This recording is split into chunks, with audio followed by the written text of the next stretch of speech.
شروع اللہ کے نام سے جو بڑا مہربان نہایت رحم والا ہے۔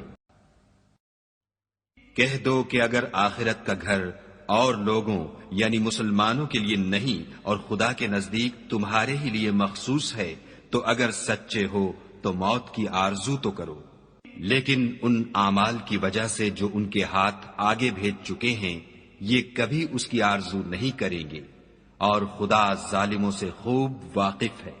بلکہ ان کو تم اور لوگوں سے زندگی کے کہیں حریص دیکھو گے، یہاں تک کہ مشرکوں سے بھی۔ ان میں سے ہر ایک یہی خواہش کرتا ہے کہ کاش وہ 1000 برس جیتا رہے، مگر اتنی لمبی عمر اس کو مل بھی جائے تو اسے عذاب سے تو نہیں چھڑا سکتی، اور جو کام یہ کرتے ہیں خدا ان کو دیکھ رہا ہے۔ کہہ دو کہ جو شخص جبرائیل کا دشمن ہو اس کو غصے میں مر جانا چاہیے، اس نے تو یہ کتاب خدا کے حکم سے تمہارے دل پر نازل کی ہے جو پہلی کتابوں کی تصدیق کرتی ہے، اور ایمان والوں کے لیے ہدایت اور بشارت ہے۔ جو شخص خدا کا اور اس کے فرشتوں کا اور اس کے پیغمبروں کا اور جبرائیل اور میکائیل کا دشمن ہو تو ایسے کافروں کا خدا دشمن ہے۔ اور ہم نے تمہارے پاس سلجھی ہوئی آیتیں ارسال فرمائی ہیں، اور ان سے انکار وہی کرتے ہیں جو بد کردار ہیں۔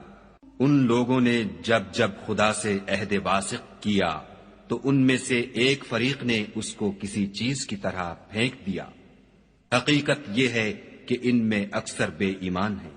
اور جب ان کے پاس خدا کی طرف سے پیغمبر آخر الزماں آئے کاش وہ اس سے واقف ہوتے۔ اے اہل ایمان، گفتگو کے وقت پیغمبر خدا سے رائنا نہ کہا کرو، انظر نہ کہا کرو، اور خوب سن رکھو، اور کافروں کے لیے دکھ دینے والا عذاب ہے۔ جو لوگ کافر ہیں اہل کتاب یا مشرک وہ اس بات کو پسند نہیں کرتے کہ تم پر تمہارے پروردگار کی طرف سے خیر و برکت نازل ہو، اور خدا تو جس کو چاہتا ہے اپنی رحمت کے ساتھ خاص کر لیتا ہے، اور خدا بڑے فضل کا مالک ہے۔ ہم جس آیت کو منسوخ کر دیتے یا اسے فراموش کرا دیتے ہیں تو اس سے بہتر یا ویسی ہی اور آیت بھیج دیتے ہیں۔ کیا تم نہیں جانتے کہ خدا ہر بات پر قادر ہے؟ تمہیں معلوم نہیں کہ آسمانوں اور زمین کی بادشاہت خدا ہی کی ہے، اور خدا کے سوا تمہارا کوئی دوست اور مددگار نہیں۔ کیا تم یہ چاہتے ہو کہ اپنے پیغمبر سے اسی طرح کے سوال کرو جس طرح کے سوال پہلے موسیٰ سے کیے گئے تھے؟ اور جس شخص نے ایمان چھوڑ کر اس کے بدلے کفر لیا وہ سیدھے رستے سے بھٹک گیا۔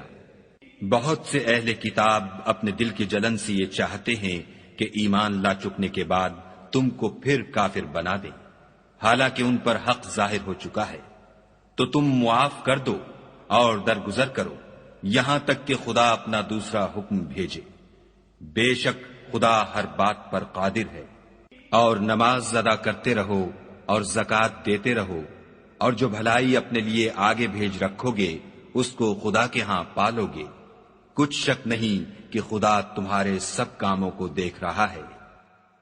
اور یہودی اور عیسائی کہتے ہیں کہ یہودیوں اور عیسائیوں کے سوا کوئی بہشت میں نہیں جانے کا، یہ ان لوگوں کے خیالات باطل ہیں۔ اے پیغمبر ان سے کہہ دو کہ اگر سچے ہو تو دلیل پیش کرو۔